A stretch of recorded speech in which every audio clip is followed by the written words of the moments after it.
والحمد لله توج فيها المنتخب العراقي بهذا الفوز. أنا طبعا كتبت أبيات صغيرة إذا تسمح لي. أي تفضل.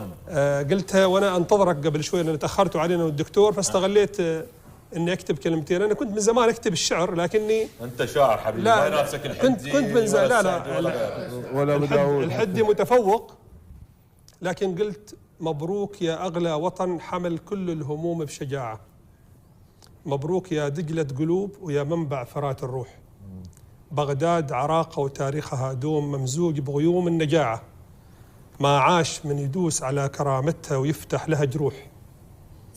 العراقي نجاح تفوق وسرعة بديهة مضبوطة بالساعة، الأخضر لبسناه تاج على راس العروبة، وأقول مسموح منكم اعذروني أبياتي ضعيفة وبدقائق بسيطة مكتوبة بجسارة.